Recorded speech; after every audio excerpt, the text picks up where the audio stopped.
Hello, Sandman Nation. Well, we are back after a week off, and I gotta say, I missed you too, and doing this show for our great listeners. But I also loved my family cruise. We had a great time, and there may be a few funny tidbits from that journey that I will share later in hot takes. So stay tuned. But guys, I am so excited this week because not only is it Masters Week, but I will also be there in Augusta on Wednesday for a practice round. Incredible. I cannot wait to Lucky. walk those hallowed grounds. Yes, I am very lucky and very excited. Happy That's not for you. all. No, this is also Nailed It weekend. So the three of us boys will be heading to Vegas on Thursday for a few fun and crazy days. Cannot wait. And my Michigan Wolverines are in tonight's title game. So, yep, life is pretty freaking good, and it's about to get even better because it is time to enter Sandman Sports. With me, as always, are two of the greatest dudes out there, Mr. Pat Klett, or as I call him, Minnesota Muscles, and of course, a man who makes Vegas nervous every time he steps foot in the desert, the one and only Sandman, Mr. Bill Sanders. How we doing today, boys? We excited for What's up, Vegas? Vegas, baby. Yeah. Vegas, baby. Vegas, Yeah. baby. Weather's looking good. Can't wait. You Let's know what? go. I might need to. You know what? I actually might need to watch Swingers ahead of time. now that you That's said a great that, call. just to get, So maybe great I'll watch call. that on the plane. Beautiful Yeah. babies, man. Beautiful babies. Yeah. The best part of that movie is them playing the Golf. What is it? No, playing the Sega. Was it Sega? Oh man, or- yeah. Dude, the NHL Live hockey with 95. Timu Salati or whoever. Yeah. Oh, dude, that was freaking Oh, awesome. Wayne's bleeding. Yeah.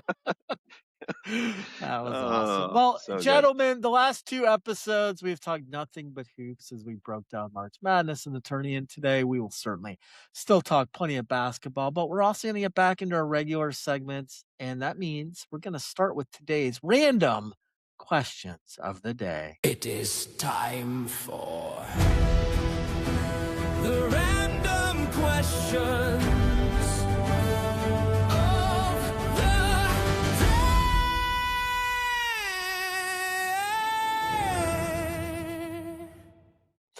Pat, it is your turn to go first, buddy. You ready? I'm always ready. All right, you are always ready. All right, this one's going to be a fun one. Here you go. If you walked into a grocery store with the sole mission of getting the weirdest possible look from the cashier, and you could only buy 3 items, what combination of items would you choose? Okay. Oh boy. I can't wait for this. We will I let you can't wait noodle on for this. that. Yeah, I can't either. Yeah, he says he's already got it. Okay. Yeah, Well, we're all still right. going to give you a little bit of time. All right, Bill, here you go. Now, Bill, I'm in a good mood today. I'm feeling generous. And Appreciate I feel a little bad because I would never do this for Pat, but I'm doing this for you. I think everybody who listens to the show knows you're kind of a homer. You make a lot of homer picks. You talk a lot about homer stuff. A little bit. And I yeah. rarely make these personalized or homer questions, but I am today.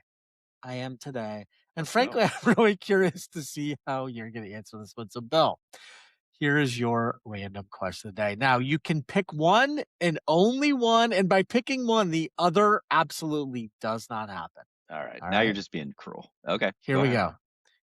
Your Washington Huskies win a football national championship in the next 10 years, or the Sonics come back to Seattle. Oh, Huskies. Not Okay. Yeah. Not even that close. wasn't even hard. No. You No. don't even give a shit about the Sonics. The Sonics No. are coming back. Yeah, no, I don't really care about the Yeah, Sonics it's too gonna much. happen. I tell you this, boys. I'm excited for the Sonics to come back, for all the people that are super excited about the Sonics coming back. So good, great for them. I'm also excited to go to a game with my kids. Yeah. That's something that we just haven't done because they've been gone for 20 years. So yeah, I look forward to it, I suppose, but Huskies, hands down. Okay. Hands down. Okay. Yeah. All right. Nice. Yeah. Klett, let's go. What do you got, Can't buddy? wait for this. What Can't 3 wait. items are we bringing I'm up? going up to the register with a cucumber, some KY jelly, adult Depend undergarments, and then maybe a fourth one, blue cheese stuffed olives.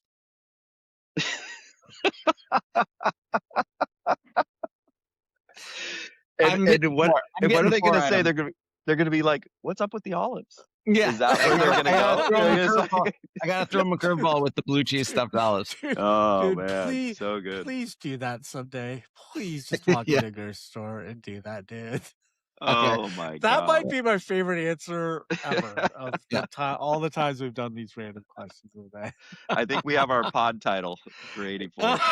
Blue cheese stuffed olives. Blue cheese stuffed Blue olives. cheese and stuffed olives. They're Yeah. so You know good. what? Oh yeah, I do love Oh, blue cheese God. olives. In a martini.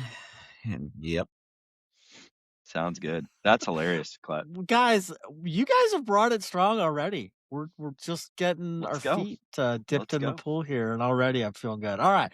Well, guys, as I mentioned every week, we are really proud of the sports content we put out every day over at cmansports.com. And exciting news, we are continuing to grow and expand our coverage and are actively right now hiring additional journalists. So if you know anyone interested in joining our team as a writer or a podcaster, please send them our way at info@cmansports.com. I'll get back to them immediately and we'll talk and bring them on board. And as we ask every week, please be sure to follow us on Instagram, Facebook, YouTube, TikTok, and LinkedIn. Every like, follow, and comment means so much to us as we continue to grow the CME Sports name and get our name out there. So we appreciate any help you can give us. All right, boys. Well, let's get into the opening. The last time we talked was right before the Sweet 16. So I want to get your thoughts on all the action since then. We are recording this episode Monday afternoon, April 6th. So we know when everyone is listening to this, the national champion will already be crowned, but they haven't yet as we're recording this. So that's not going to stop us from breaking down the final four games and sharing our reactions from each, as well as giving our predictions for tonight's game. But first, I want to go back to the Sweet 16 and Elite Eight last weekend and get your guys' thoughts on that round. But specifically, I want to start with what has to be the game of the tournament so far, and that was UConn's incredible comeback against Duke. So let me start by just setting up the game, and then I want to hear your guys' thoughts. So this one was just crazy, borderline insane. Final score 73-72. UConn wins it on a Braylon Mullins 35-footer with 0.4 seconds left. Just an amazing shot. And let's not forget, UConn was down 19 in this game. Duke was completely controlling everything. They were up 44-29 at half. The Huskies couldn't hit any shots. They started 1 for 18 from 3. They looked totally dead for basically 30 minutes. Then everything flipped. It's about 7 minutes left. Demery hits back-to-back threes. That was really the turning point. From there, they chip away. Alex Caravan hits a 3 with about 50 seconds left to cut it to 1. The final sequence, though, is what everyone will remember forever. Demery makes 1 of 2 free throws. UConn's down 1 with 10 seconds left. Duke tries to run it out. Caden Boozer throws a pass near mid-court. It gets deflected. UConn recovers. Mullins hits the game winner. He gets the headline rightfully, but Terrence Reid had 26. Boozer had 27 in defeat for Duke. Just an all-around, just a great game. Incredible ending. So, guys, I want to know, were you guys watching this game live? I was not, and I'll talk more about whether I was. Were you watching live? What were you thinking? Biggest takeaways? Talk to me. Pat, start us out. Yeah, it was a travel weekend, so I drove all Saturday, 14 hours. So I didn't see much of Saturdays, but then Sunday was the game, and we watched that Duke. I watched the end of that Duke one. The fact is, like, I was watching that Duke game, and I started taking a nap at halftime. I was like, this one's over. I'm gonna just shut my eyes for a little bit, wake up, think it's still good. It's still good. Like, it wasn't even like I barely even watched the second half because I was like, this is a blowout. Duke's moving on. And then with about 4 minutes left, I was like, maybe I'll start tuning into this again. I don't know. I mean, first of all, bad coaching by Shire. It's on the coach for sure. But yeah. How do you not, if there's like 5 seconds, I know they had 10 seconds left and he dribbled a couple times and then he's kind of trapped. Just hold the ball and like crouch into like a turtle shell, or take the ball and see how high you can throw it in the air. Right. Get as much hang time as you can. I don't know. Hindsight, you're not in the moment. You can't really say for sure what. But they should have been coached to do that. but You're right, honestly, dude. yeah, you That is gotta. bad coaching. You could see him too. He's pointing up the court. Like Shire was pointing like when they showed the split screen. So Just keep that he thing wants out him to there. get it up the court. And that's what he was trying to do. But yeah, boy, that was Unreal. insane, boys. It was Unreal. amazing. 19 It was points. amazing. And that one What was your that one cost me too. That one cost me on the money It line. was Yeah. like the other big buzzer beater of the tournament was Eric and I's side bet with Kentucky and with Kentucky Santa yeah. Clara. And it was crazy. I mean, the kid has to make the shot, right? For it to matter. He has to make the Yeah. shot. But boy, That was turnover. a long shot. I mean, Yeah, that it was. yeah. And it was pure. I mean, so kudos to Mullins for that. I agree with Pat. I was watching the game the whole time after. I think Eric maybe is trying to be nice to Brooke by not mentioning the game that happened right before that, which was Yeah. an We're absolute not snooze fest. yeah. Michigan just destroying this team from Knoxville by From 30. Knoxville. Yeah. That was Um, So sorry, Brooke. But that game was a snooze fest. But then the UConn comeback never felt real, did it? It never felt No. real until it was real. Like it just that even in the last minute, it was like, well, Duke's still they're gonna hold on here. This game's not gonna be what it was. So yeah, what a crazy comeback. Kudos to UConn. I'm not a big Dan Hurley guy, but he was coaching his ass off in that game, and he was really trying to work the crowd even when they started making the comeback.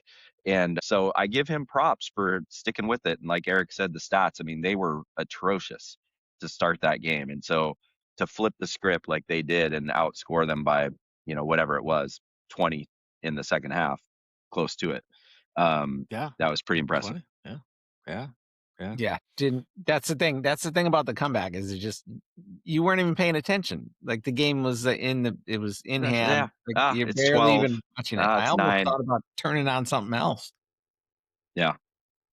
I mean, I was actually on a cruise at dinner. I wasn't able to watch how live. are you watching it? Yeah. But my son Brady, who couldn't travel with us this week, he's texting me and I'm checking it. And some of my buddies were also texting me. I was like, there's no way. There's no way UConn just won this game. There's no way. And so I immediately, or not immediately, but right after dinner, I go to my phone and check, saw the highlights. So I never saw it live. Like I all saw it all afterwards, but I did go back and watch the last couple minutes of the game. And I couldn't believe it because when I last looked, Duke was up by like 15 with not all that much time left. Like, I mean, it was, I'm like, come on. But that ending, just incredible. And, you talked about John Shire, bad coaching, and Bill, you just talked a little about Hurley. I have never really given Dan Hurley the respect that I think he deserves. He deserves a lot of credit here because I would have assumed. I made fun of him a couple episodes ago. Yeah. Well, he's a lunatic. He's so animated. He's an absolute lunatic. He is so animated, and I still don't love him, but I would have assumed that they would have followed immediately. But no, he was patient, gave them precious seconds to try and steal that ball, and sure enough, they pressured Caden Boozer into that fatal mistake, got deflected. Mullins grabbed it, passed it, got it back, and the rest is history. And, speaking of history, to me, that whole piece makes us even better. This was basically revenge for the Leitner shot in 1990 that most people don't think of. Most people think of the Leitner shot against Kentucky.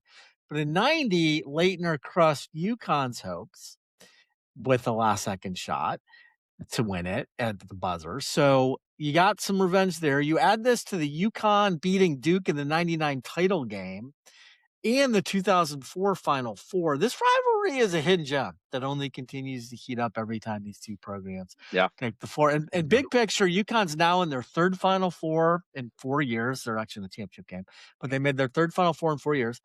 This is one of the biggest Elite Eight comebacks ever. It's actually the largest halftime lead ever blown by a number one seed. Just a terrible, embarrassing collapse by Duke, an all-time win for UConn. The only bigger comeback in the Elite Eight was Louisville. They came back from a 20-point deficit in 2005.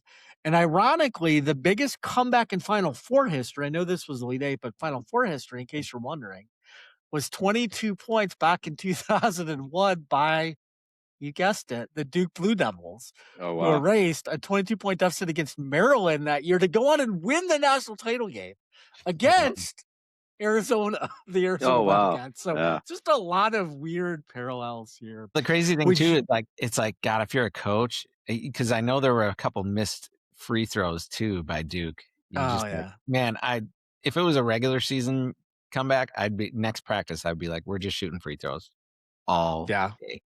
Yeah. That was a huge factor in Yeah. just Yeah. in For- that for In the any Duke. Duke's comeback, I mean, collapse. that's a huge Yeah, factor. in anything. Yeah, Any comeback, turnovers, you missed free need the throws. guys to Right. miss free throws if you're going to Yeah. come. Yeah, Yeah. agreed. Yeah.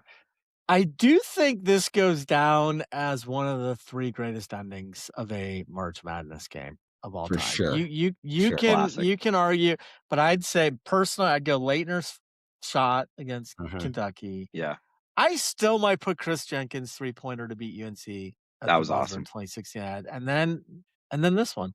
For sure. To me, Maybe you that know, Valvano NC State one. yeah, We that's were up all there. younger, of course, Yeah, but it was I like, Mhm. that was that. the first one of the first. Yeah, I think Yeah, that's top 5 for sure. yeah, Yeah, and like before we get any emails or anything, The Mario thing about that Chalmers one though, 3 at the end of regulation doesn't count because just took it into OT. yeah. That yeah. didn't end the game. The I'm thing talking about about ones that end the game. the Valvano one was that a miss or was that a pass? Yeah. See, Oh, you know, 100% that a was miss. totally a 100% a miss. miss. Yeah. that might hurt it from being one of the best Yeah. ever. 'Cause Yeah, it was you're right. Yeah. Yeah. Yeah. fortunate miss. Well, you know what? I mean, for a tournament that's been a little bit, we talked about March Blanes last, 2 weeks ago when we talked. That game redeemed a lot of stuff about this tournament because that's an all timer. Well, guys, let's now talk about the 2 games from this past Saturday and get a reaction from each. Then we'll preview tonight's matchup between Michigan and UConn, make our picks so everyone listening to us after the game, when this gets published, can judge us or hail us as brilliant. Let's start with the early game on Saturday night. That was Illinois versus UConn, where UConn won 71-62. Any thoughts, reactions from this one? What stood out? Anything excite or irritate you? What say you on that game, Pat? Well, I just, my ultimate beef with basketball is ref whistles or lack of whistles. It's like they let them play, and then next thing you know, they're not letting them play. I just felt like the calls weren't consistent. Some really ticky tacky calls right away, and then you get all of a sudden later in the game they're letting them play. Stuff like that is it's just so hard to, yes, especially if you're rooting for a team like you're not getting calls. I can see how that builds up. But for me, I thought the most impressive player is Wagler from Illinois. Yeah. Love that kid's shot is really that release perfect. He's- It's so smooth, and he is just a baby-faced freshman. So look for him to be a name to know in the future. Dan Hurley, as I said, as much as I hate his animations, he's a really good coach. His players had some foul trouble early. He did a nice job going to the bench. So that wasn't an issue later in the game. And Illinois just couldn't shoot the ball from 3, No. especially in the first half. So, and I thought Reed for UConn was strong down low. They had trouble with him because they're a pretty good defensive team, Illinois, coming in. But and then that Mullins kid is on a heater for sure. Yeah. You He's know, good. Oh, I know. the kid's living He's- the dream right now. He is Yeah. having the tournament of his life. But yeah, and other than that, no real reactions on it. No strong reactions. Yeah. What about you, Bill? Well, I just feel like I should clear the deck for you with your Wolverines. I mean, these games, the Illinois game was just one of the most boring Final Four games It was so I bad. can remember. And UConn was just better. I mean, ultimately, they were just the That's- better team. And it kind of just boiled down to that, right? I mean, I was rooting for Illinois. I kind of wanted to see an all Big Ten final. I thought that would have been cool. Yeah. So I was a little disappointed in that, I suppose. I agree with a lot of what Pat said. Wagler's just really fun to watch. UConn's just got a bunch of dudes, but they're just good. So They don't turn the yeah, I ball over. That's the biggest thing. Yeah. They don't turn it over. No, and I mean, I agree with everything you both said. UConn just looked like the better team for most of this. Now, I will give Illinois props. They stayed tough, resilient, kept it close throughout. They cut a 14-point deficit to 4 late via a 10-0 run with some free throws and layups.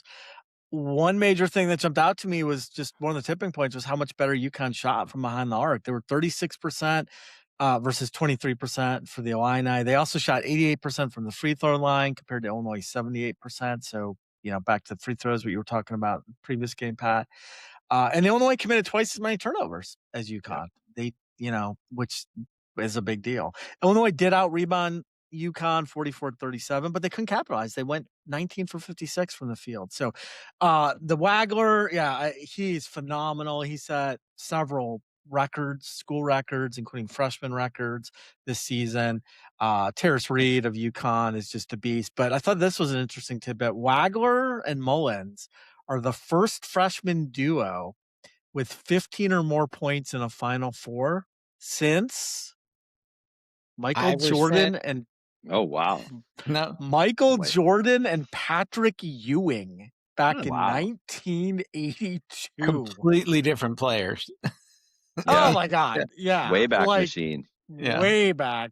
And last other interesting tidbit on this game, and then we'll move on. Illinois reached their 6th Final Four, but they still don't have a ring. That puts them second all time with most Final Four appearances and no championship, one behind Houston's 7. The Houston Wow. Cougars have been there 7 times and never won it. So, all right, well, let's move on to the nightcap from Saturday game. Many were calling the de facto national title tilt, Michigan versus Arizona, where Michigan won 91-73. What are your thoughts on this one, Pat? Well, it was a heavyweight bout going in. You was so excited to get into this game, but man, Adell Mara, you know where he's from? Yeah. Zaragoza, Spain. Yeah. I mean, I spent a semester at college in Spain, but he doesn't look anything like me, so I think I'm still safe. But Cadeau had a hot start passing. Cadeau did. And D. He was and defense. I mean, he was all over. He was quick on D. He had some nice passes. And I thought he was on fire. The foul trouble early for Bradley, I think that was a big factor. I thought the ref was going to tee him up too when he got his 3rd. He went right up in the ref's face. I thought for sure he was going to get a tee and have his 4th. But yeah, so I mean, the hot start for Michigan, they were shooting lights out. I mean, second half, you got Lundeberg. He was back in the game on that bad ankle, and you get that hero drama where he just makes those 2 threes, and he was unbelievable. Everyone on the Wolverines can handle the ball. The alley-oops tomorrow were so fun to watch. Yeah. And he has such great hands, and to have to adjust in the air to everything coming at him, he jumps and they throw the ball, but it could, he has really good hands and adjusts really well. I think a couple of his dunks, he was hanging on the rim too long. Remember they used to call that where if you hung on too long, they'd give you a technical. Oh, yeah. They don't do that. They don't do that anymore. It's rare. It's rare. They still do it, but yeah, it's rare. Yeah. And I liked a couple of the, the calls with like Iron Eagle, like Cano from 3 when he missed the 3, or Raftery. Raftery's always got the good ones, like he shares the sugar and stuff like that. But my favorite one was Iron Eagle's back-to-back triple yaxles. Nice. When Lundeberg hit that second 3, he said back-to-back triple yaxles. Well, did you guys see Clever. Dusty May's thing in the post press conference, because they were asking, like, why'd you put Yaxel back in? You guys were up by so many. And he was like, did you see the game last week with UConn against Duke? We're playing one of the best teams in the country. I don't care how many points are down. I'm putting my best team out there. And I thought that was just a good answer. Yeah. He's the best coach in the country. Dude, and he just told North Carolina no thanks. Yeah, so did Tommy Lloyd, and I like seeing that with Arizona.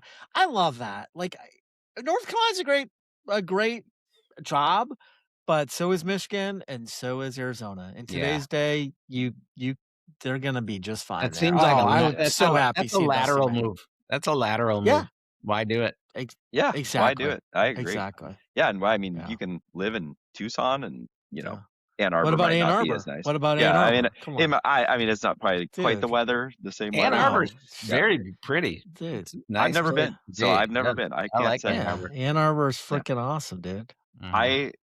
I definitely want to get Eric's take on this game. I think honestly, I was just most excited for Eric. Like just watching the game, I just was happy for a Thank buddy you. to have his team going to the final. That game was awful. I mean, it was so much It was hype and shocking. so Yeah. much hype, and we had a big group of people over here. I met my daughter's boyfriend's dad for the first time, Oh, which was cool. really cool. And we had a huge group of people over and just to watch the game, and everyone was excited. Arizona still got a little bit of that Pac-12, Pac-10 feel, so definitely the room was probably rooting for Arizona. But that game was over in the first like 2 minutes of the game.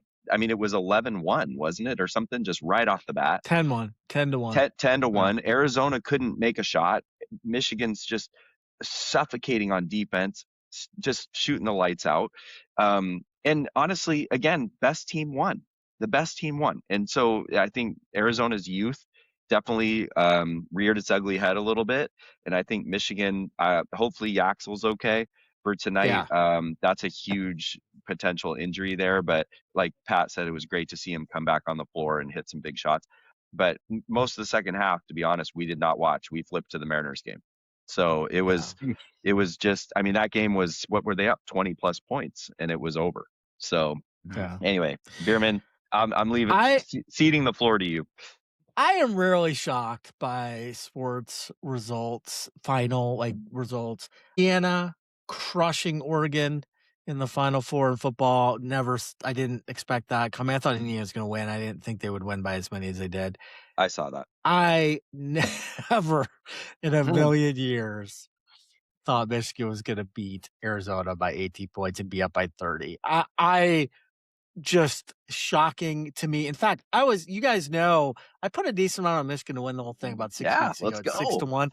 I was really concerned Arizona was going to challenge here. Like so I did hedge a little bit. The Cats got down early, and I was able to get 9.5 with them. I'm like, there's no way Arizona's not coming back to make this close. I mean, they're the best. They're one of the best teams in the country. I So got in on that 9.5, and I went Michigan. I was heavy Michigan and the over. Well, there you go. Yeah. You did right. Now I have so much of Michigan. I don't need any more, but I was definitely hedging, and I like, Arizona plus 9.5. I'll take that. But now Michigan, they never relented. And what made it more impressive to me was their star player Yaxel. He gets 2 fouls within Right 5 away. seconds of each other Yeah. in the first 2 minutes of the game. He only played 15 minutes overall. Yeah. And they were still up by 30 at one point against arguably the best team in the nation. Like, this team is stacked. Now, to your point, Bill, I don't love that he got injured. That is going to be an interesting storyline, but Solo Ball for UConn. I know he's a different type player, but and not a star per se, but he's injured too for UConn. But I think Yaxel's going to play. You see, by all accounts, he's going to play. He may not be 100%, but yeah, Mara, he led with a career high 26 points, 9 rebounds. He was awesome. A couple blocks. McKinney added 16 points. Cadeau was fantastic. Merez Johnson had 10 points and some boards. Like, I could go on and on. Like, that's my Yaxel. He comes back in. He goes 3 for 3 from deep. He scores 11 in 15 minutes. To your point, Pat, this is just an incredibly deep team. So I'll talk more about them and their depth here. But let's get on. Let's talk briefly about tonight's game, Michigan versus UConn. What do you see happening in this one? Who do you like? What's your prediction, Pat? Well, there's no way Michigan can shoot 70% again. I mean, I think that's the thing about it. I mean, they probably could, but I think it's going to be, I don't know what's the line. I didn't check the line today. 6.5. So it's 6.5 right now. It got as high as 8.5. I think it opened at 6.5.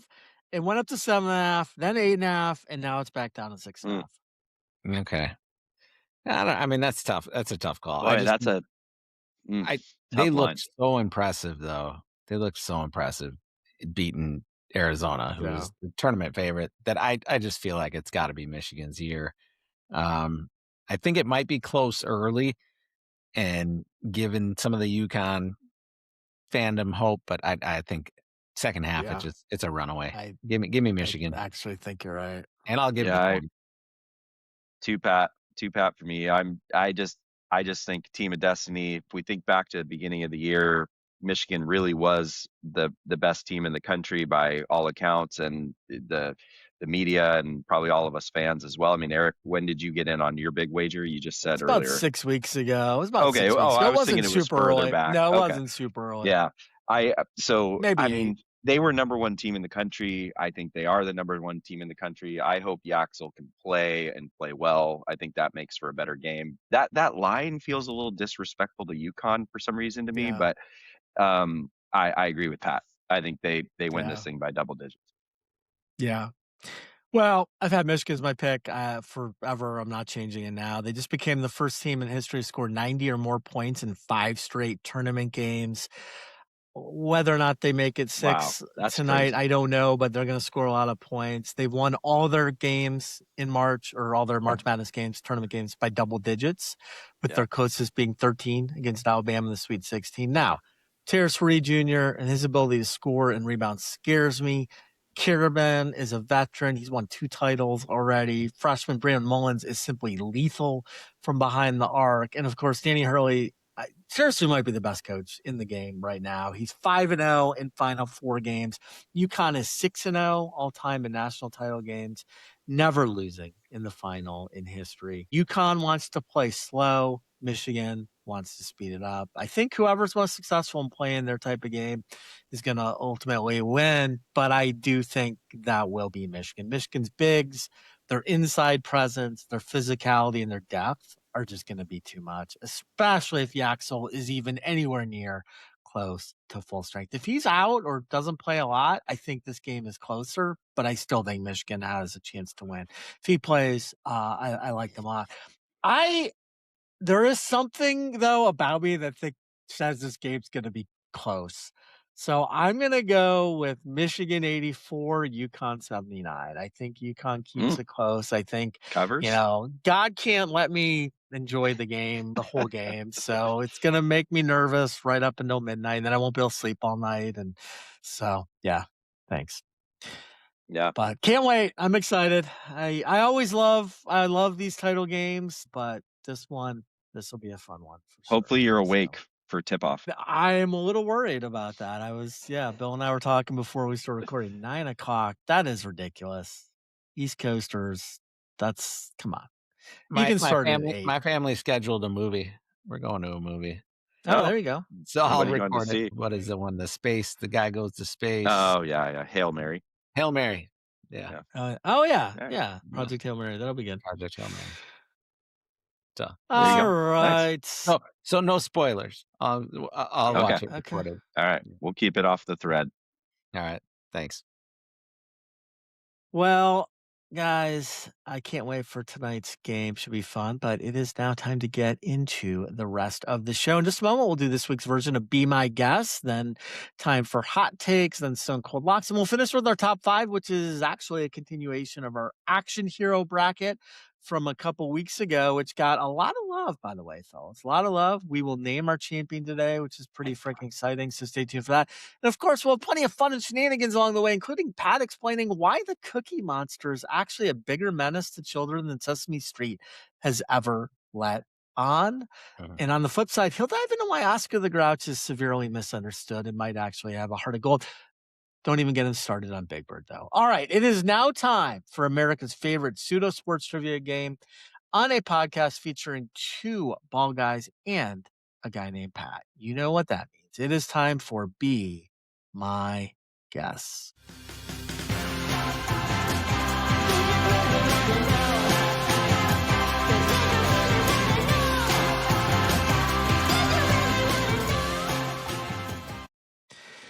Well, guys, of course, we have to do another March Madness related one today. Normally, we talk about which teams or players have done the best, but today it's going to be all about futility. Okay. This one is not what I would call easy, but I'm going to make it a lot easier for you, I think. So bear with me. Here we go. I'm going to give this isn't going to be too bad. So what I want for you is to think about the 5 power programs in college hoops. 5. So Big 10, Big 12, ACC, SEC, and the Big East. Okay. Of the teams in those conferences, what you're going to be guessing is the 10 teams that have the least amount of appearances in NCAA tournament history, including wow. this season. Okay. Okay. Least amount of appearances in NCAA tournament history. But I'm going to make it much easier. First, I am sending you an email right now with the names of all of the teams in those 5 conferences. Oh, thank Okay. God. So, Yeah, yeah. that's So nice. you're going to, here That's we nice of you. go. That is being sent right now. Just sent. Okay. So you have all those. Secondly, I am going to tell you there are no Big East schools on this list. Top 10, bottom 10, which I Really? thought was very interesting. So you can strike Okay. the Big East, even though I included them on that, you can take them away. And to make it much easier, I'm going to tell you the number of programs from each conference that fits into this. Okay. Okay. So 5 come from the Big 10, 2 from the Big 12, 2 from the SEC, and 1 from the ACC. Okay. Now, because there are several tied for 5th place, I'm going to give 2 points for top 4 guess on this one. So if you get a top 4, you get 2 points. If you get 5 through 10, you're going to get 1 point. If you miss, you get -1, like we normally do. All right. We don't get to say this often, but Bill, you get to go first since you lost the last time we played this 3 weeks I ago. have Pat's on negative honors. Pat's on a heater to Mm. this in this game. Negative Okay. honors. All right, so Okay. you guys got the list. 5 No. from the Big 10, Yeah, 2 got it. 2 from the Big 12, 2 from the SEC, 1 from the ACC, and I'll remind you as we go along how many are left from each and when a conference is no longer. All right, Bill, who you got? Rutgers. Oh, yeah. Rutgers is number 3. They have only Yeah. appeared 3 times ever. They first appeared in 1975. They last appeared in 2022. All right, Bill, you got 2 points. Good job. Yes. I'm back. Okay. Minnesota, for sure. I know hasn't been there in forever. I know they So did- Minnesota, so Fantastic. you get 1 point. They are tied for 5th, so we're only giving 2 points for top Oh. 4. But they're there. Minnesota has appeared only 10 times. First time in 1982, most recently back in 2019. Okay.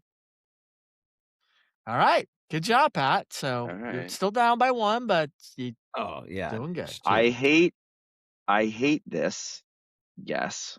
I hate this guess, but I'm going to say Washington Huskies. Again. No. Ha. Washington really? is not on Really? this list. Okay. Yeah. Feels like it's yeah. been forever. Maybe that's why. All right. Shoot. Northwestern. Yes. Yeah. Northwestern is number 1. Oh, They have I They have said only Northwestern. appeared 3 times. First time was 2017, most recently 2024. Okay. So, hold on. Pat has 4, Bill has 1. Oh, I should have gone with Okay. my dogs. All right, here you go. Go ahead. Nebraska. So there's 2 left in the Big 10 now. Amazing. Nebraska is a 2-pointer. They are 4th with 9. They are 4th with 9. They first appeared in 1986. They made their most recent one this year. I just knew they hadn't won a game, so that probably was a good indicator. Okay. Well, they were 0 for 8. So yeah. Is that I mean, that was yeah. dumb. I don't know why. Yeah. But No, I just should have went Northwestern. I'm pissed. yeah. Okay. Yeah. So there's one more Big 10 school. There's one more Big 10 school, and there's one more 2-pointer, meaning top Penn 4, State. the number 2. Penn State. Penn State is a baby. 1-pointer for you, but it is 1 point. All right, nice. Pat, look at Pat. They're tied for 5th as well with Minnesota. They've done 10 appearances, first back in 1942, most recently in 2023. Yeah, Penn State's That terrible. takes care of the Big 10. Yeah. Yes, it does. Okay. I'm just thank you for sending this list, by the way. That was very helpful. That very was helpful. good. Yeah. I'm gonna say UCF. Nice job. Bill just got the number 2 team. Yeah. The number 2 team. UCF is a tricky one because you just never think. I mean, I know you got the list, but still, you never think UCF. Yeah. Which maybe it's because if I didn't have the they, list, I would have never. They only even have thought 6 of them. appearances ever. Their first time was in 1994. Most recent was back in 2019. Okay, so Bill has 5, Pat has 5, but Pat hasn't gone yet. So this round. So I don't ever recall Oklahoma State being in the tourney. Oklahoma State? They actually have a No. pretty storied history in college hoops. I Way don't back? have in front. They're not on this list. I know that. I know they've made a decent amount. So, yeah, they've won it before. They made a Final Four not that long ago. But yeah, I mean, this is number of total appearances. I don't know where they're at, but I know they're not on this list. Huh.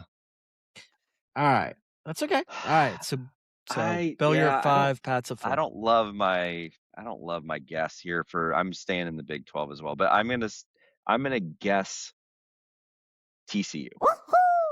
1 point. Yeah. Yeah. 1 point. They've had 12. 1952 was their first. 2024 most recent. Okay. There are Okay. 3 more from the SEC. 3 more Okay. from the SEC. So I like right. these hints. I like this. Yeah, I like this yeah. be my guess. I like this. So you have 3 SEC teams. All right. 3 SEC, Pat. All 1-pointers too, right, Bierman? Yeah. All right. Ole Miss. Thank you. Ole Miss.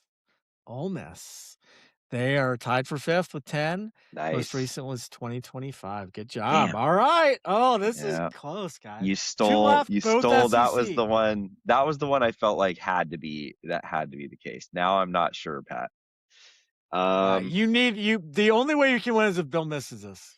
Huh. If Bill gets this right, you can't win. Okay. I got it. This is clutch. I got to be clutch. Miss. Miss it. Miss it. Noonan. All right. Well, I feel like it can't be.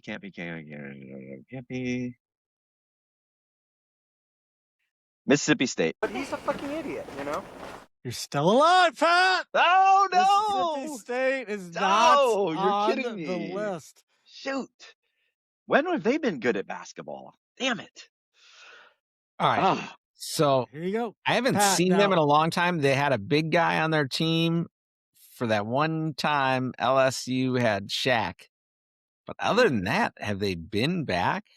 God, I haven't seen them in forever. And you just said Mississippi State, right, Bill? yeah. Yeah, that I'll was my wrong guess. I'll shoot my shot with LSU.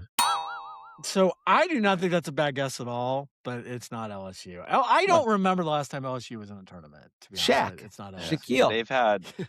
They had that guy, the coach though, that's been pretty good, Will Wade or whatever. Now Oh, yeah. Anyway, I'm gonna go Vanderbilt, Bierman. Oh, do I have a guess or am I out? Yeah, you still have a guess. Okay, Yeah. I'm gonna go Vanderbilt. Gross. You're still alive, Pat, because Vegas not on the list either. No, South All right, Carolina. Pat. What? South Carolina. Nice So job. Pat is guaranteed a tie at worst. All Yes. right. No. So South Carolina is tied for 5th with 10, most recently in 2024. Okay, Really? Bill, now you have to get this to tie it. If you don't, you lose automatically. Missouri. Wake up, sleepyhead. Pat is on a 2-game winning streak. No. I have no idea. I was guessing the last like three guesses. Yeah, I mean, I don't think you're going to be surprised when you hear it because you never think of this team basketball. Oklahoma. Oh, Georgia. Really? Georgia. Oh, okay. God, yeah. Well, Weird. I mean, that's out of the teams that are remaining here. I guess it makes Yeah. sense.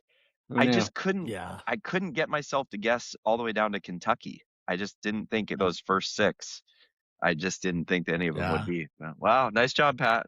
Nice Oh, job. Yeah. I know. Wow. Very impressive. I worked dude. hard. Very I worked hard. Damn. Yeah. Gee. Yeah. Wow. Bill, I'm not even sure I can look I you in know. the eye I'm in still Vegas kicking now, myself over my dude. This Huskies. is ridiculous. Yeah.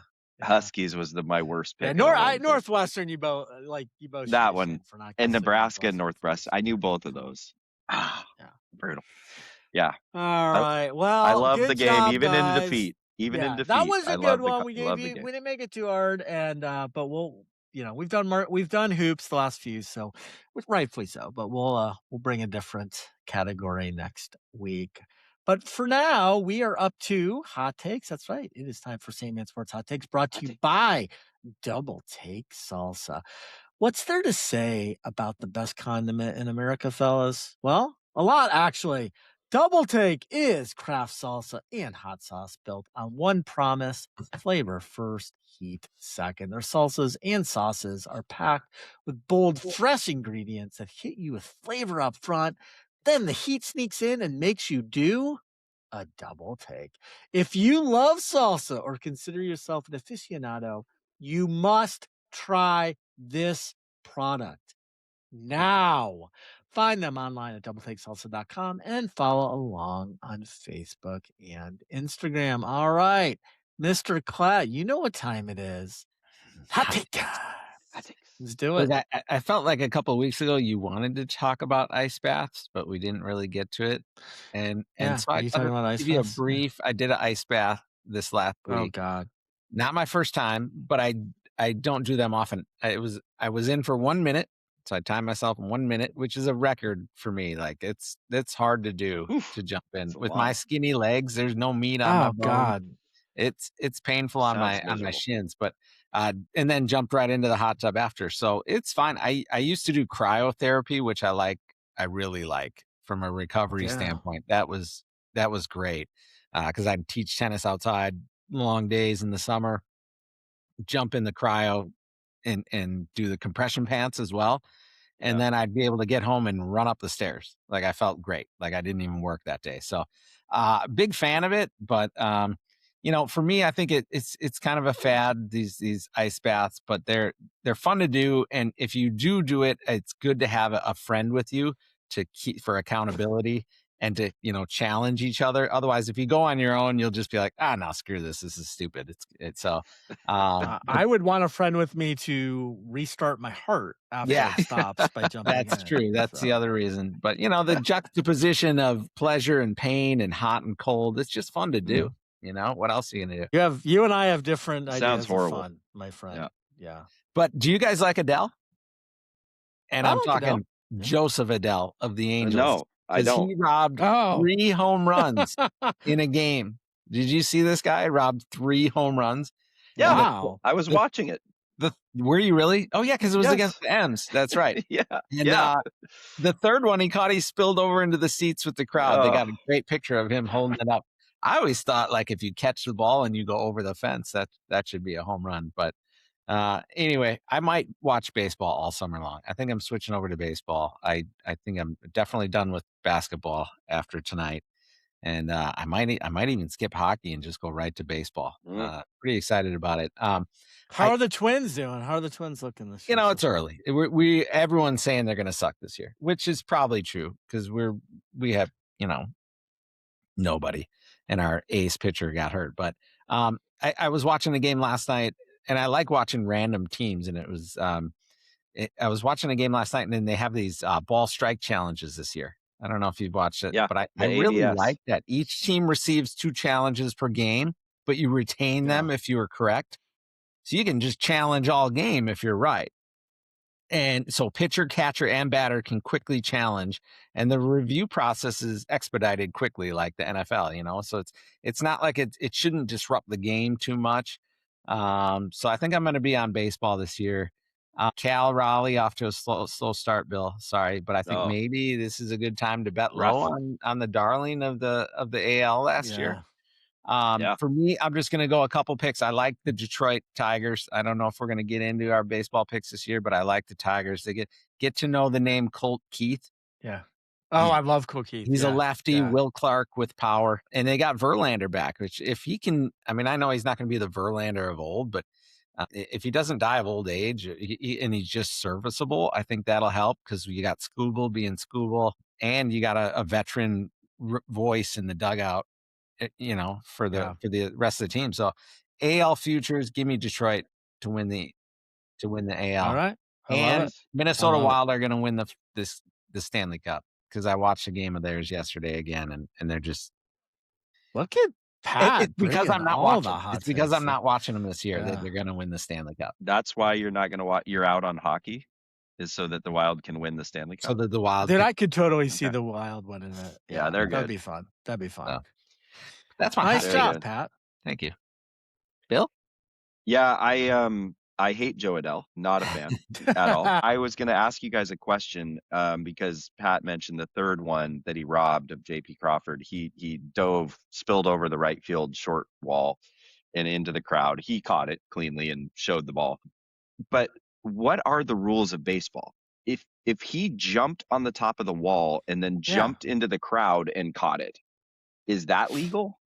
I was going to ask you have that. to catch it in the I think you field have of to catch play, it in right? the field of play Like- and then bring it with you. So you I mean, it can't makes like sense. run up into the stands.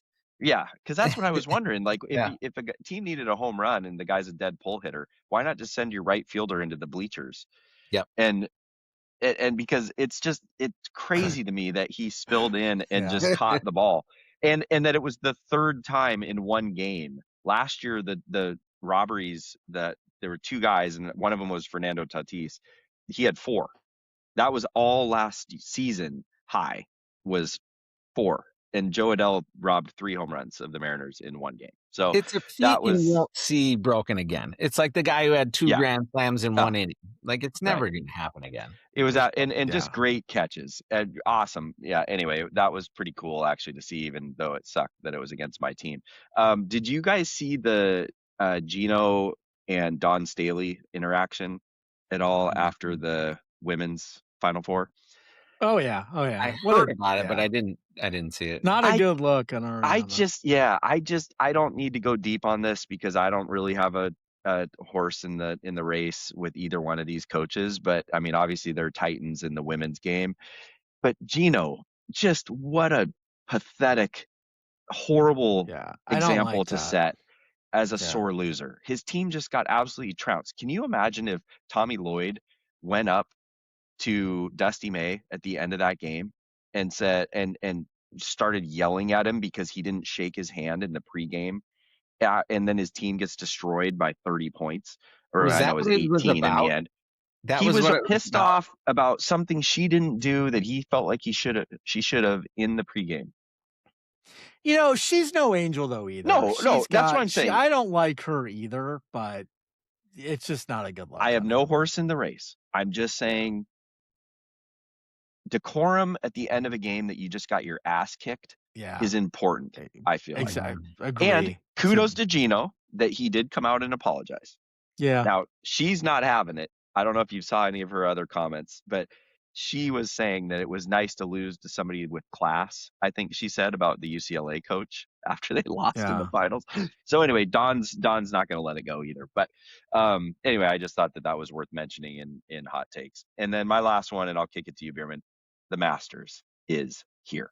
Yeah, baby. Yeah, baby. It's a tradition unlike any other. Tradition like That's that. what I feel like I've heard that before. No, Yeah. really? No. I just thought of it. So that's Patty weird. Nance. Patty Nance. Yeah, that's my next week's name. Yeah, I like it. Bierman, what do you got? Oh man. All right. I got a lot. So I'm gonna start with a little update on my family's most recent cruise, guys. You want to hear a little bit from Absolutely. spring break? Me, Jamie, Mackenzie, Cooper, and one of Cooper's friends all went on a Royal Caribbean cruise out of Fort Lauderdale. Brady couldn't make it because his spring break didn't line up, so that kind of stunk. And we missed him a ton, but still had a nice time. The weather was very windy, somewhat cold the first few days. So windy, in fact, the ship couldn't even dock at our first stop in the Bahamas. So we had 3 sea days to start with, which wasn't ideal. And the ship was just packed with people, many of them idiots. So that wasn't great, but a couple of highlights. Okay. So first, I've probably played bingo a dozen times or so through my lifetime. Never won a thing. Cooper and Keegan really wanted to play one afternoon, and they're allowed to, even being kids. So I took them, bought them the kids package, bought me, of course, the ultra package. And guess what, boys?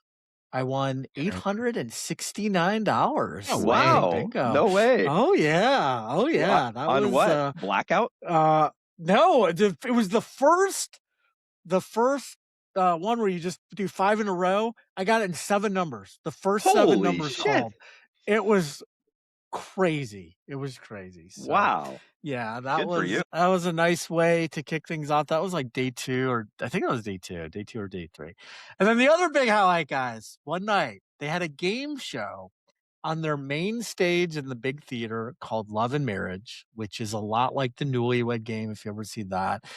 On this one, they had 3 couples on stage. Each partner was asked 4 questions while the other person was sequestered backstage, couldn't hear anything. Jamie and I got selected, and guys, I gotta say, we crushed it. We're kind of a big deal now. But this was a pretty adult type show, very adult type show. So we get on stage. We had walked in where it was just me and Mac and Jamie, and we got our seats, and then we got selected. And after we get on stage, and I sequestered at first. Jamie, is answering the questions first. I come back on, and I look out, and I see my 12-year-old Cooper and his friend Keegan just laughing in the audience, sitting next to Mac. And I was like, oh, goody. Keegan's parents are going to love hearing this story. And yeah, so people loved us. Literally, we had probably like 20 to 30 people come up to us the rest of the cruise, including a couple on our plane ride home. So we weren't even on the bus or on the boat anymore.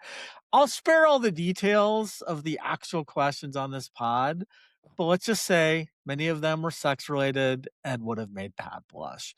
But when was the first time you made whoopee? Did they say whoopee? Yeah. No, they said whoopee. They said whoopee. So they did give us a thumb drive of the whole show afterwards. So if you boys get me drunk enough in Vegas, we can watch it together. Maybe I'll bring it to dinner Friday night and we can plop it out there. So anyways, it was a lot of fun. Okay, guys, number 2. I've been sitting in this one a few weeks, and I'm going to start this hot take by simply saying Kyler Murray pisses me off. Want to know why? Well, let me tell you. I'm glad you asked. Murray, he's been serviceable and at times even above average as an NFL quarterback. I know. We're getting to that.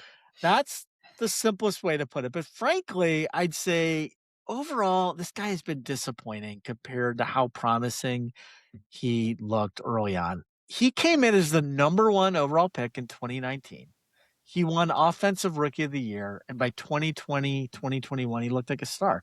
Back-to-back Pro Bowls, big numbers, 7-0 start in 21. Arizona felt like a real contender. That ended quickly. They had a late collapse in 2021. In the playoffs against the Rams, he no-showed. There was contract drama. ACL tear in 2022. It's just been a disaster. Now, even in a solid 2024 season, where he had almost 4,000 passing yards, he had some good rushing production, the Cardinals went 8-9 and missed the playoffs. So the guy, he just hasn't been able to get over the hump. All right, so why am I talking about this? Well, he was recently released by Arizona. They decided to move on. I think was a good move for them. He is now in Minnesota with Pat's beloved Vikings. And maybe this is a Sam Darnold type reset, or maybe this is just who he is, a solid quarterback who never will become what he once seemed that he would be. Either way, to me, the guy's only 28, but I don't see him ever hitting that ceiling, and maybe I'm wrong. But that's not really what I want to get into. What I want to get into is the broader picture. It got me thinking about something more interesting, so I had to do some research. Guys, Murray was a Heisman winner at Oklahoma. So electric. Thought he was going to be a superstar. But what it made me set out to do was, I want to know, how do Heisman winning quarterbacks traditionally do in the NFL? Spoiler alert. Not very good. Chris Winkie. All right. So I'm going to start by listing all Heisman winning quarterbacks in the past 50 years. Okay. And I'm going to start most recent. I want you to listen to some of these names, because after I say like the first 7, this list gets bad fast. Okay. All right. Jaden Daniels, Cale Williams, Bryce Young, Joe Burrow, Kyler Murray, Baker Mayfield, Lamar Jackson, Marcus Mariota, Jameis Winston, Johnny Manziel, Robert Griffin III, Cam Newton, Sam Bradford, Tim Tebow, Troy Smith, Matt Leinart, Jason White, Carson Palmer, Eric Crouch, Chris Winkie, Danny Werfel, Charlie Ward, Gino Torretta, Ty Detmer, Andre Ware, Vinny Testaverde, and Doug Flutie. That is 27 Heisman-winning quarterbacks in the past 50 years. Some were just downright terrible or invisible in the NFL, like Crouch, White, Danny Werfel. Yeah, Jason White. Yeah. Some were okay for a few years, like Bradford, Winkie, Tebow, but nothing special for sure. And others carved out fairly long careers. Testaverde, Palmer, Flutie, even Detmer lasted a dozen years in the league, guys. And then there's a couple that I would say are genuine studs. Cam Newton had a good career. Joe Burrow, Lamar Jackson. Yeah. And the jury, I think, still out on Jaden Daniels and Cale Williams. So we'll see. But guys, that is not a very good track record.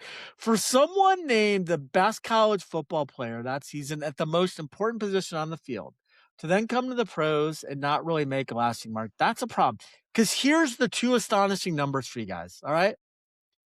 Guess how many of those 27 are in the Pro Football Hall of Fame? That would be none. Yeah. These guesses, I'm going to save you time because they're both none. All right. And then the second one is, how many Super Bowl rings does this group hold? Yep. None again would be the correct answer. Wow. And there's only two appearances. Cam Newton and Joe Burrow. That's it. Yeah. Wow. That's crazy. So what does that tell us? A couple things. First of all, in 10 to 15 years, these numbers could be totally different. 4 or 5 of these guys, Heisman winners, could be in the Hall. Burrow, Lamar Jackson, Jaden, who knows? These could look differently. But for right now, it doesn't look good. Number 2, Kyler Murray is just another in a long line of incredible college football players who won the Heisman and for a variety of reasons just could not excel at the highest level at the NFL.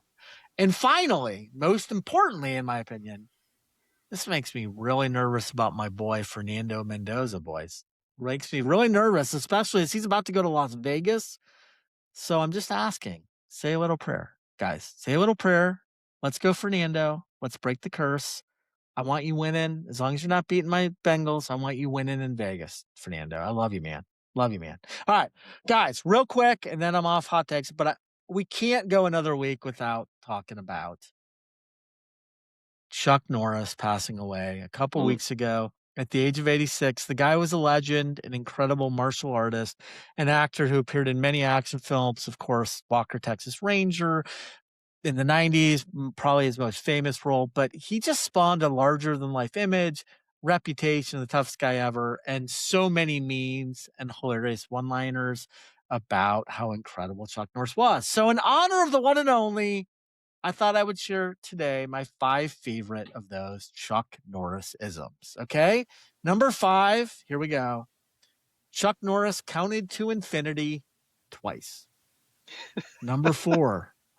Chuck Norris can slam a revolving door. Number 3, Chuck Norris can speak Braille. Number 2, death once had a near Chuck Norris experience.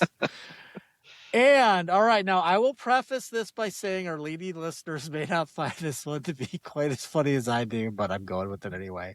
Number 1, Chuck Norris once told a woman to calm down. And she did. Rest in peace, Mr. Norris. Love you, man. You are a true legend. All right, guys. Well, nice job with the hot takes, but it is now time to get into this week's Stone Cold Locks. Yo, fatten your wallets, cash those tickets. 9 picks coming and we do not miss it. Stone cold confidence, numbers don't lie. Every lock loaded, it's time to ride from kickoff to the final clock. These are stone cold locks. Well, we took the last couple weeks off. We did submit our picks last week, but 2 weeks ago we did.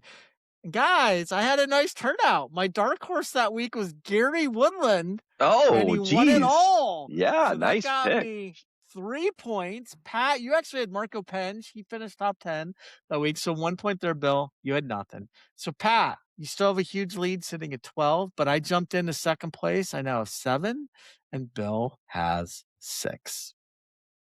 So still not great, but season's still somewhat young. I'm feeling a hot streak coming along soon, and it couldn't be a better week to get things rolling because that's right. It's the best tournament of the year. The Masters is here. Can't wait. All right. And I will say, I'm going to be there, as I mentioned. It's going to be a little chillier than I wanted. It's a high projected at 68, but no rain in the forecast. I think maybe the little spots of rain could be later in the actual tournament, but I don't think there's anything to worry about. Overall, so that's good. And when I'm there, I'm going to wear layers. I should be okay. Can't wait to talk all about it in Vegas on Thursday. But let's get into the picks for the Masters. Again, 3 golfers you're going to pick. Finish top 10. 2 can be any players except Scotty. 1 must be a long shot at 10,000 or higher to win. All right. Who you got, Pat? First of all, I can't wait. I got my first pick is going to be Bryson at plus 1,100. As much as I usually root against this guy, he can send it, and that is a huge advantage. He was 6th in 2024 and 5th in 2025. Top 10 feels like a lock here. I have Jordan Spieth at plus 3,800. Do you guys ever get a whisper from the universe? I don't know why, but something is saying this is going to be a magical week. I don't think Rory or Scotty or big names are going to win this week. I think it will be a comeback story of sorts. Spieth has a relationship with this tournament, obviously, so he's been here before. Peace helps, but I feel like he's been close to coming back lately. He's almost coming back. So the whisper told me to bet Jordan. So I'm going Jordan Spieth, and I only hear voices once in a while. So most of the day I'm completely sane, and this one is just telling me Jordan. And then I got Keegan Bradley at plus 14,000. Keegan. That's all right. That's a big number. Look, he shows up for big moments and big stages from time to time, and we have seen him play better against the best in the world. So on major stages, he's a long shot for a reason, but could step up here, and the crowd would get behind him if he does make a run, and that could be the propulsion he needs to get it done here. I like a ton of the long shots here that are over plus 10,000. Daniel Berger, Harris English, Ben Griffin, Cam Smith, all hovering around plus 10,000. Would you be surprised if Cam Smith came in like pre-live Cam Smith and said, I love "Fuck it, Cam mate, Smith. let's do this," and laps the field a little bit? And I just don't think it's outside of the realm of possibility. No, I agree with you. Bill, what about you, buddy? Yeah, so I just had this sneaking suspicion that somebody was going to go Bryson. And since I've been just terrible the last few tournaments, I had to go a little bit different to try to make up some ground, I felt like. So I was glad to hear Pat went with Bryson. I love the Jordan Spieth pick as well, Pat. I think that's going to be really interesting to see how he fares this week. So that would be fascinating if he was in the mix.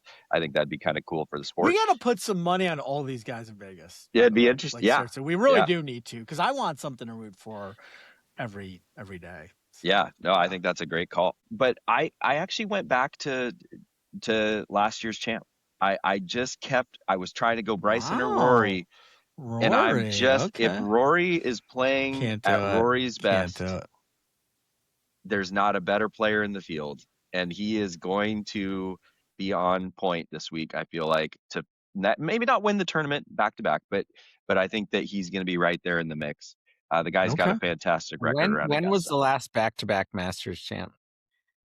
We had Nick Faldo, right? Eric's maybe double checking. My second pick, Rory, was at plus 1,200s, and I saw him at the same odds as Bryson, so close to what Pat had. My second pick, I'm going with Ludwig Oberg. The guy's been in great form, hasn't been able to finish a golf tournament, was right there in the players before hooking 2 into the water. He played great this week before weather and some poor play kind of derailed his chances. He's had a good track record around Augusta as well. The guy's a phenomenal young player. I look for him to be in the mix this week. And then my long shot, unlike Pat, and he named off a bunch of guys that I feel like I might have just missed as I was looking. I've always loved Cam Smith, especially before he went to LIV. Me too. But I'm going to go just keep the lefty theme where they've had some success around Augusta. I'm going with the local boy, Ryan Harmon, out of Georgia, plus 12,500, and just have a feeling he's going to keep himself in the mix this week. Yeah. It was Tiger back in 01 and 02. Tiger. Okay. Nice. Yep.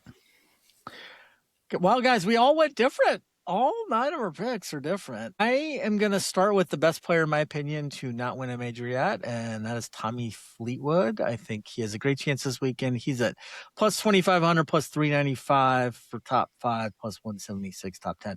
He's been consistently solid at Augusta, 5 top 25 finishes in his last 8 starts, including a 3rd place in 2024. He's only missed 1 cut here ever, and that was back in 2017. He just tends to play well here. I love his ball striking for this course. He's been near the top in approach play in greens regulation past couple of years, which translates very well here. Even when the putter hasn't been perfect, his iron play typically keeps him in contention. He's been in great recent form. He obviously won the Tour Championship back in September. And even though he's only played 4 times in 2026, he's had 3 top 10s of those 4. So he's just playing with a lot of confidence. He's made 10 straight cuts. He's always been steady in the majors. I like his chances this week. So let's do it, Tommy. And then number 2, there's something about this guy I'm always drawn to, but this year I really like this pick. I'm going with Matty Fitzpatrick at plus 2,600, plus 410, plus 26. Let's start with the fact that Fitzpatrick has played in 10 Masters. He's never missed a cut, so I love that consistency. 5 times he's finished in the top 25, including 2 top 10s. He just won the Valspar. He came in 2nd at the Players. He's currently 6th in the world rankings. He has 8 top 10s in his last 16 starts. 8 top 10s in his last 16 starts. He's made 18 consecutive cuts on tour, dating back to last season. He's top 15 in strokes gained. I love this pick. I will definitely be putting some money on him. And then, guys, this is a hard pick. I'm going with Gary Woodland. I've talked to you guys about him before, how much I love him. He's plus 11,000, plus 1,375, top 5, plus 560, top 10. I just love this guy. I picked him as my dark horse 2 weeks ago. He won. Not expecting him to win here, but I do think he could finish top 10. I'm not sure how many know his story. I'm guessing more after winning the Houston Open because it came out. But I just think it's worth sharing again here briefly as to why I love this guy so much. So he's been battling PTSD. He talked about it candidly in a televised interview a couple weeks ago. In 2023, he had to have brain surgery. He's had anxiety and PTSD ever since then. And I shared here before, I also had brain surgery back in 23 to remove a tumor. And while thankfully I haven't had what I would call PTSD, it is a super traumatic event, as most people could probably imagine. It takes time to recover. I lost the hearing in my left ear. I actually can't golf anymore as a result of it. It certainly impacted my life. So I get that it has affected his game. And it seems when he said before the Houston Open that, quote, the weight of the world has been lifted since he shared his struggles publicly and all the love that he got from that. That obviously was true. He played like it in Houston. I expect him to play well in Augusta. He just feels like he's playing just a different, more comfortable game. And I love his story, so I'll be rooting for him once again. So go, Gary. Yeah. Awesome, Bierman. Yeah. Love that. Yeah. Thank you. All right, guys. Real quick. Sorry. So we're just real quick. None of us picked Rahm. None of us picked Patrick Reed. Like, there's so many good choices. I don't think Rahm. Oh, there's so many. I don't feel good about Rahm this year, which means you should probably go bet him. He'll probably win it. But Reed, I thought about Reed. I don't like Reed, but Reed's always so good here. He was right on the tip of my tongue, though. Honorables. So yeah. I love Patty All right, Reed. guys. Yeah, it's gonna be fun. I mean, even though he's like a dick, he's like a villain. Dick. No, he's a good villain. He's a good villain. He's a good villain. Yeah, no doubt. Yes. All right, guys. Well, let's finish up today with our top 5. Sports, pop culture, and everything right. Don't like our list, make your own tonight. Buckle up, it's time for the top 5.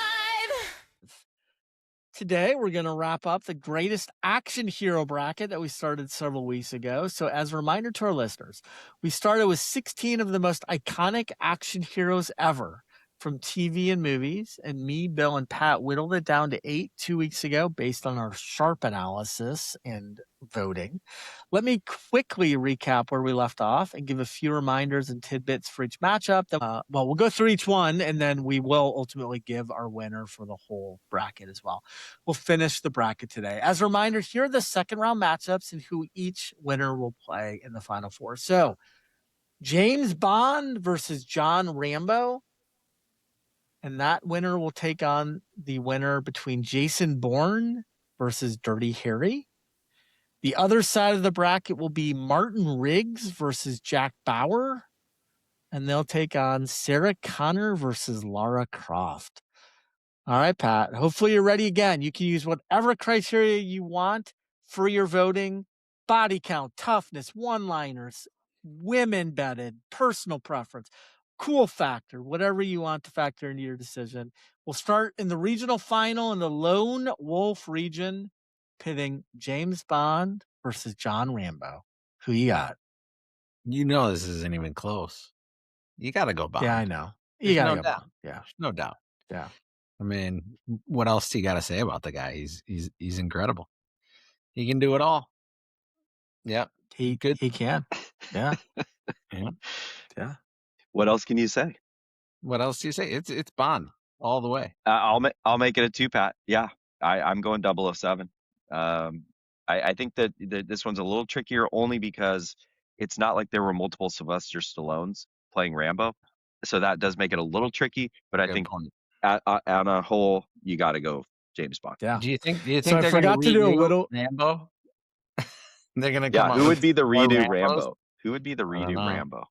That's a good question. That's a good It question. would probably still be Stallone. Yeah. They'll prop him up and Yeah. That's a great call, actually. Yeah. Yeah. This one is style versus survival. On the one side, you have James Bond, the ultimate polished secret agent, tailored suits, high-end gadgets, elite training, and a license to kill. On the other side, you got John Rambo, a one-man war machine. No gadgets, no fluff, just survival instincts and guerrilla tactics. Rambo may not outthink you, but he will kill you. Combined, these two have the most on-screen kills by a ton with more than 900 total. This is truly a battle to the death. Guys, I love Rambo, especially the first movie, First Blood. That one's so different than the others. I love that movie. It's just a good movie. I love the character of Rambo, but come on. This is Bond. James frickin' Bond. They can't go against them. Not in this one at least. So this one's an easy. It's James Bond. Martinis his way into the first Final Four. Style versus survival. That's a good way to put it. That is a really good way to put it. Well, let's see if you like this one then. I'll set this one up. The winner here will be competing against the winner from our Assassin region. This battle is between Jason Bourne versus Dirty Harry Callahan. This is precision versus perseverance. On one side, you have Jason Bourne, the ultimate trained weapon. Bourne is built on elite CIA conditioning, hand-to-hand combat, and the ability to disappear, adapt, and take control. On the other side is Harry Callahan, better known as Dirty Harry, old school, fearless, and completely comfortable going rogue all the fucking time. He is not subtle. He does not second guess. Armed with his .44 Magnum and an intimidating reputation, Callahan thrives in any situation. Bill, you go first on this one. Who you got? All right. I was hoping that I might set up a tiebreaker for you to have to deal with, Bierman, but I'm going second on this one. Yeah, so this one. All right. You might be in that wearing those shoes. I'm going to go with my old man here. I'm going to go with my old man. A little shout out to Grandpa Bill. Dirty Harry. Dirty Harry. Yeah. Dirty Harry. Yeah. The Bourne movies have been decent flicks, I would say. So I was leaning there originally, but this one's just ended up just a shout out to my old man. So I'm going Dirty Harry, one of his favorite cinema characters of all time. We don't even need Pat to chime in, but we'll let him anyways. It's not even close to me. I love Dirty Harry. One of the first true action heroes, a rogue cop who will do anything for justice. I've watched all the movies. I've watched the original Dirty Harry probably a dozen times. I've watched all of them at least twice. He's just a sheer badass. Two of the best quotes in cinematic history. Bourne is great. I do like Bourne. He's a worthy competitor, but got to go Dirty Harry on this one. What about you, though, Pat? I make just it had official. Bourne. What do we I got? had Bourne just because I never watched Dirty Harry. It was okay. All right. too old. Dude, go watch Dirty Harry, man. I think Dirty I Harry. actually did watch one years ago, but it didn't leave a lasting impact on me. Let's just put it that way. Yeah. I love Eastwood in that role. He's probably my favorite role that he does. Yeah. Okay. All right. Well, we got okay. So we'll come back to Bond versus Dirty Harry.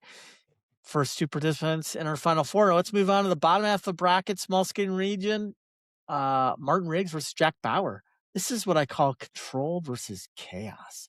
On one side, you have Jack Bauer, the ultimate counterterrorism operator, relentless discipline, always working against the clock.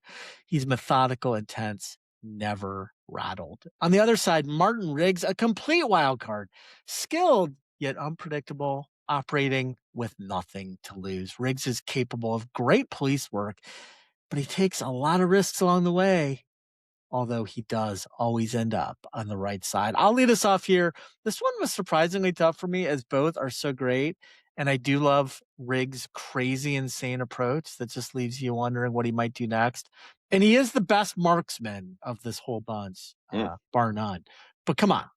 Jack Bauer is one of the all-time best. He has neutralized countless terrorist plots, killed many, many bad dudes. And even though he did date Kim Raver's character for years on 24, and she irritates me more than just about anybody, I still have to go with Jack Bauer as one of the best to ever do it. So that's who I got. Pat, what about you?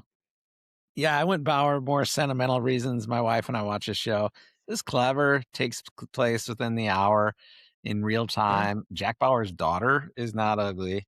Oh, not ugly. Not ugly. Yep. And just for the sheer fact that he saved the world like 8 times. You know, yeah. Riggs, if Riggs doesn't make it happen, I think we'll still go on as a society. But Jack Bauer, the fate of the world is in the fate of the world. Yeah. So that's why I went Bauer. That you can't say anything better. And his daughter. Thank God for Jack Bauer. And his daughter. My vote ends up being meaningless here, but I had to go Riggs. I mean, wow. You know, the South, but remember, this is also because I have never seen an episode of 24. So that's a. Well, you didn't do your research. Come on, Bill. I know. I need to at some point. I know how popular the show is, and it's you know, the reviews are phenomenal. So I need to go back and do that. But you know, Riggs did save South African Kruger ants from with, you know, so diplomatic immunity. With diplomatic immunity, yeah. And I mean, if we're gonna talk about hot significant others, Lethal Weapon 2. I mean, you Patty Kensett. Patsy Kensett. Patsy Kensett, yeah. Oh God, I freaking love her. Yeah. Okay, well, let's finish off, speaking of women, of the Elite Eight with the badass female region where we have Sarah Connor of the Terminator franchise taking on Lara Croft, the Tomb Raider. This is grit versus resourcefulness. On one side, you have Sarah Connor, a hardened survivor shaped by the war against machines. She was not born a fighter, yet became a great one. Through sheer will, training, and experience, Connor turned herself into a relentless protector with a singular focus. On the other side is Lara Croft, the ultimate adventurer, highly trained, incredibly intelligent, and excellent in combat, exploration, and strategy. Pat, kick us off on this one. Give me Lara Croft. All right. I mean, I don't know. Let's be honest. Like, women can't really save the world, can they? Wow. Oh, my God. Send your emails to Pat at Yahoo. I kid. Actually, we'd probably be better off if we had women in charge. No, so I'm going to go, Lara Croft, just because I did like the movie when I did watch the first Lara Croft with Angelina Jolie. I thought that was pretty good.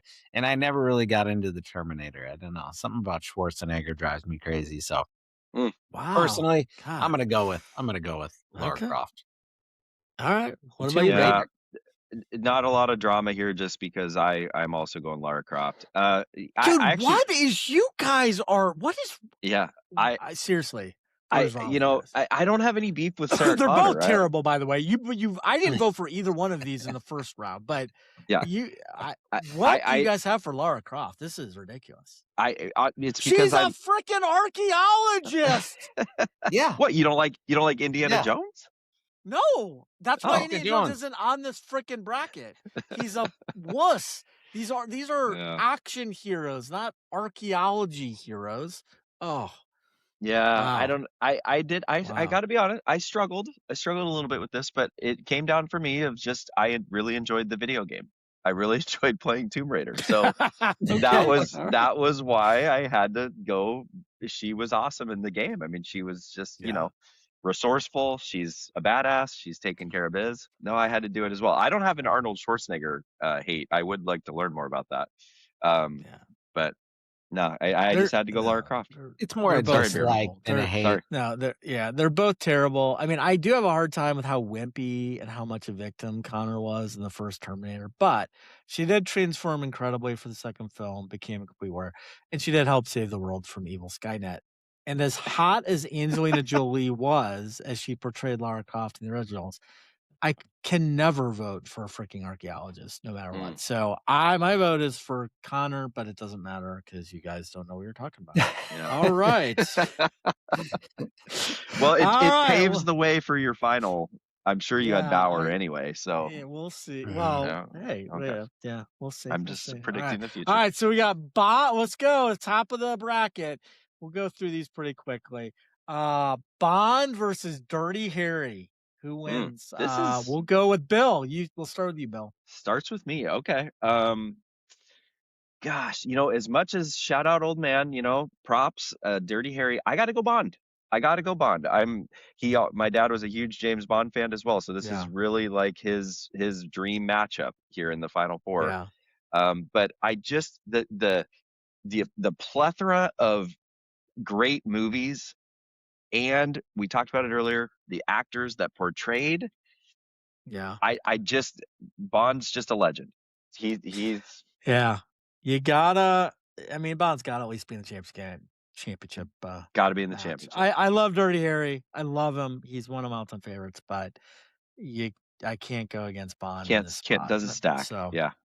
All right, so Bond. But Pat, what's your vote? I'm guessing Bond. Bond's the guy. Yeah. I always love how it kind of follows the same formula every movie. Yeah. You got the woman who comes in, the love interest with the double entendre name, and then you get they go all over the world.